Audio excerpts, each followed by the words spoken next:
9 जुलाई 2025 बिहार की राजनीति में एक नया मोड़। पर्दे के पीछे से चुनावी जीत दिलाने वाले प्रशांत किशोर अब खुद मैदान में हैं। उनका मिशन बिहार को देश के शीर्ष 10 राज्यों में लाना और इसके लिए उन्होंने जन सुराज अभियान शुरू किया है। बिहार में दो बड़े ध्रुव एनडीए और महागठबंधन के बीच पीके तीसरा विकल्प बनकर उभर रहे हैं। वह कहते हैं जनता बदलाव चाहती है, न कि वही पुरानी राजनीति। उनकी यात्रा गांव-गांव तक पहुंची है, जिससे उन्हें आत्मविश्वास मिला है कि अब बिहार में त्रिकोणीय मुकाबला होगा। पीके की राजनीति जाति धर्म से ऊपर है। वह सीधे सवाल करते हैं, क्या आपके बच्चों को अच्छी शिक्षा, इलाज, रोजगार मिल रहा है? यही वजह है कि लोग उनकी बातों को गंभीरता से सुन रहे हैं। उनका मकसद सिर्फ वोट नहीं, बल्कि बिहार के लिए एक नया विजन तैयार करना है। सवाल है, क्या पीके बिहार की जटिल राजनीति में बदलाव ला पाएंगे? जवाब भविष्य के गर्भ में है। 8 जुलाई 2025 पीके ने ऐलान किया, जनसुराज सभी 243 सीटों पर चुनाव लड़ेगी। गठबंधन से इनकार, सीधी सत्ता की लड़ाई। बिहार का चुनाव अब पूरी तरह त्रिकोणीय हो गया है। पीके वोट कटवा नहीं, गंभीर विकल्प बनना चाहते हैं। उनका संदेश साफ है, हमें पूरी सरकार चाहिए ताकि असली बदलाव ला सके। पहली सूची आरक्षित सीटों के लिए जारी होगी, जिससे दलित और पिछड़े वर्ग को साधा जाएगा। बड़ी खबर, social media star Manish Kashyap ने बीजेपी छोड़ जन सुराज ज्वाइन किया। उनके करोड़ों युवा फॉलोअर्स हैं, जिससे पार्टी को जबरदस्त बूस्ट मिला है।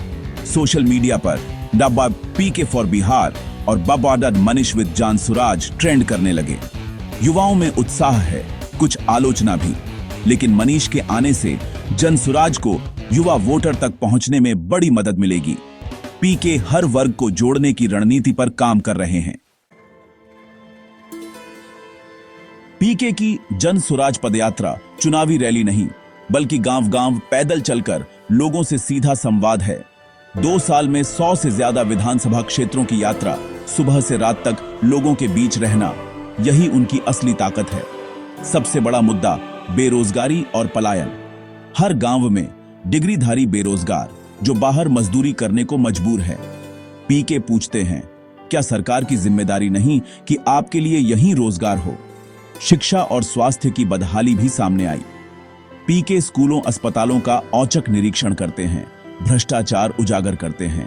एक मां की कहानी, इलाज के लिए 100 किलोमीटर दूर जाना पड़ा, पूरे सिस्टम की पोल खोलती है। जनता की सीधी भागीदारी। पीके भाषण नहीं, सवाल जवाब करते हैं। किसान, महिला, युवा, हर कोई अपनी समस्या खुलकर बताता है। पीके वादा करते हैं, जन सुराज की सरकार इन समस्याओं को प्राथमिकता देगी। पीके सिर्फ सवाल नहीं उठा रहे, बल्कि बड़ी भविष्यवाणियां भी कर रहे हैं। उनका दावा, नवंबर 2025 के बाद नीतीश कुमार मुख्यमंत्री नहीं रहेंगे। शर्त, अगर जेडीयू 25 से ज्यादा सीटें जीते तो पीके राजनीति छोड़ देंगे। तेजस्वी यादव के 10 लाख नौकरियों के वादे पर भी पीके सवाल उठाते हैं। उनका कहना, वादे करना आसान, जमीन पर उतारना मुश्किल। आरजेडी के पुराने शासन की याद दिलाते हैं। बीजेपी को भी चुनौती देते हैं, अगर दम है तो अकेले चुनाव लड़कर दिखाए।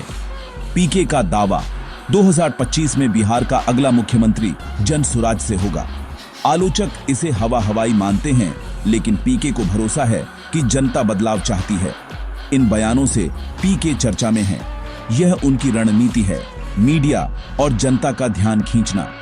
चुनावी नतीजे ही बताएंगे कि ये दावे कितने सच हैं, लेकिन बिहार की राजनीति में हलचल जरूर मच गई है।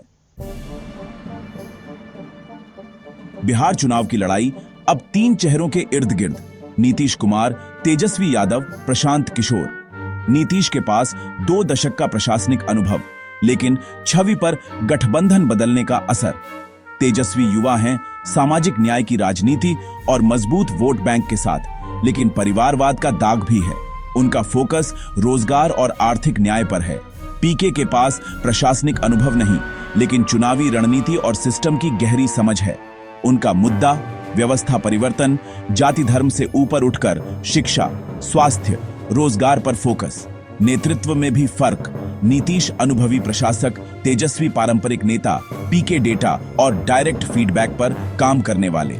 जनता के सामने विकल्प, अनुभव, विरासत या बदलाव। फैसला बिहार करेगा। बिहार की राजनीति में अब दो नए फैक्टर, महिला और युवा वोटर। महिलाएं अब साइलेंट नहीं, मुखर हैं। महंगाई, शिक्षा, सुरक्षा उनके लिए अहम मुद्दे हैं। नीतीश ने शराबबंदी, आरक्षण जैसे कदम उठाए। तेजस्वी आधी आबादी की बात करते हैं। लेकिन महिलाएं अब सिर्फ वादों से नहीं, हकीकत से प्रभावित होती हैं। पीके महिलाओं से सीधा संवाद करते हैं, गैस सिलेंडर, बेटी की सुरक्षा जैसे सवाल पूछते हैं। दूसरी तरफ युवा वोटर और सोशल मीडिया का असर बढ़ा है। मनीष कश्यप जैसे इन्फ्लुएंसर राजनीति में आ रहे हैं।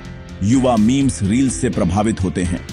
पीके की टीम सोशल मीडिया पर एक्टिव, यात्रा के वीडियो, लोगों के बयान लगातार पोस्ट होते हैं। तेजस्वी भी डिजिटल रणभूमि में पीछे नहीं। जो पार्टी युवाओं को जोड़ पाएगी, उसे चुनाव में बढ़त मिलेगी। अब चुनाव सिर्फ बूथ पर नहीं, फेसबुक, यूट्यूब पर भी लड़ा जाएगा। सबसे बड़ा सवाल, क्या पीके का जनसुराज बिहार में स्थायी बदलाव ला पाएगा या यह भी एक और राजनीतिक प्रयोग बनकर रह जाएगा? जनता मौजूदा व्यवस्था से थकी है, बदलाव चाहती है। पीके इसी निराशा को सकारात्मक ऊर्जा में बदलने की कोशिश कर रहे हैं। उनका व्यवस्था परिवर्तन का नारा युवाओं, महिलाओं और शिक्षित वर्ग को आकर्षित कर रहा है। मनीष कश्यप जैसे चेहरे अभियान को विश्वसनीयता देते हैं। लेकिन बिहार की राजनीति जटिल है। जाति संगठन, वोट बैंक गहरे हैं। पीके के पास अभी वैसा संगठन नहीं, संसाधनों की भी कमी है। चुनाव सिर्फ नारों से नहीं, बूथ मैनेजमेंट से भी जीते जाते हैं। आखिरकार फैसला जनता के हाथ में है।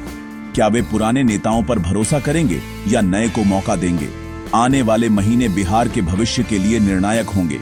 पीके की नाव चुनावी समंदर पार कर पाएगी या नहीं, यही देखना है। बिहार एक दोराहे पर है और उसका फैसला अगली पीढ़ियों की तकदीर तय करेगा।